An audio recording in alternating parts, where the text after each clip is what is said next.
안녕하세요. 예수비 전성결계 안현 목사입니다. 이만희 신천지 교주가 구속이 되었잖아요. 구속된 지 벌써 8개월이나 됐습니다. 여러분 방송 통해서 많이 보셨을 거예요. 이만희가 사람들 앞에 엎드려 절하는 모습을요. 보혜사 성령님이시라면서 사람들 앞에 엎드려 절한다. 그러면은 신천지 신도들이 야 저거 가짜구나 깨닫고 탈출해야 되는데 여전히 머물러 있어요. 사과까지 했죠. 최근에 자살하고 싶은 마음까지 생긴다고 그런 얘기까지 했죠. 그런데도 불구하고 남아있는 신천지 신도들 정말 안쓰럽다고 생각이 되어집니다. 이 신천지 사건 크게 확산되기 전에 그 교세가 밝혀져서죠. 잠깐만 23만 명이나 돼요. 어마어마한 숫자입니다. 23만 9천 명. 참 어처구니가 없을 정도로 많은 사람들이 여기에 미혹을 당한 거예요. 보통 1만 명 정도가 신천지에서 빠져나간답니다. 그런데 왜 늘어나느냐? 2만 명 정도가 새로 신천지에 가입이 됐다는 거죠. 그런데 코로나19 이후에 그리고 이만희가 감옥에 간 이후에 유입되는 사람이 거의 정체 상태이기 때문에 이제 빠지는 사람들이 더 많다 생각하시면 될 거예요. 근데 그럼에도 불구하고 여전히 엄청난 사람들이 거기 붙어 있어요. 참 비극적인 일입니다. 이만희 교주의 2차 공판이 열리는 수원지방법원 앞에서 있었던 일입니다. 이 신천지 교인들이요 방청권을 받아내려고 요이땅하고 있는 거예요. 선착순으로 줬거든요.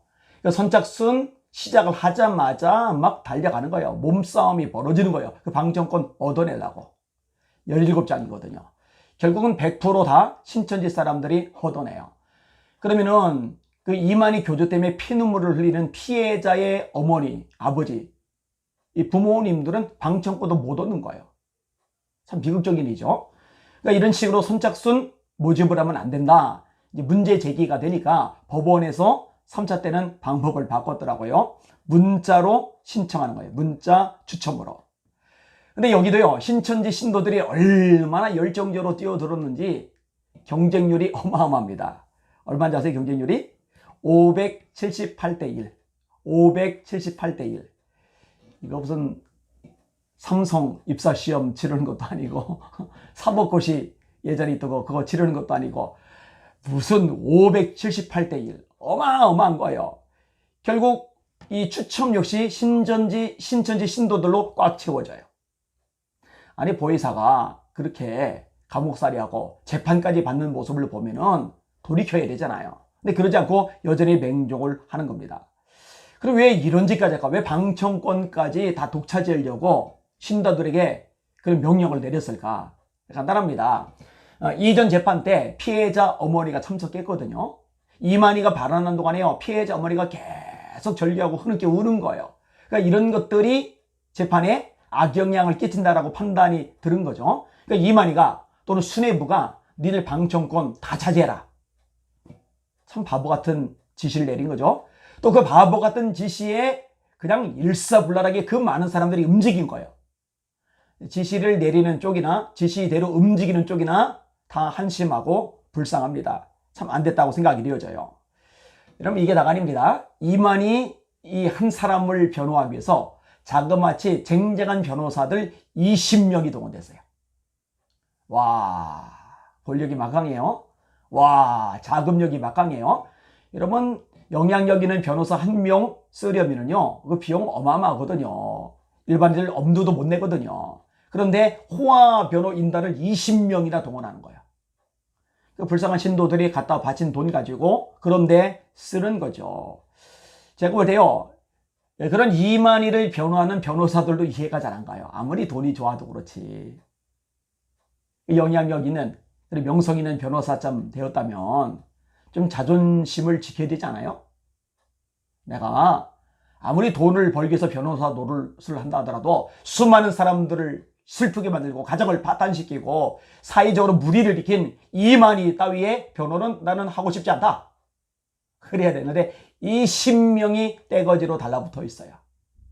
참 안타까운 현상, 비극적인 현상입니다. 아무튼요, 보석 신청을 했는데 이거 안 되기를 바라고 있고, 죄송해요. 목사로서 이런 말을 해도 되나 싶은 생각이 들 수도 있겠지만 어쩔 수 없어요. 이만 한 사람 때문에 피해 입은 수많은 피눈물 흘리는 사람들 생각하면 어쩔 수 없어요. 이만희는요, 풀려나와서 곱게 죽으면 안 돼요.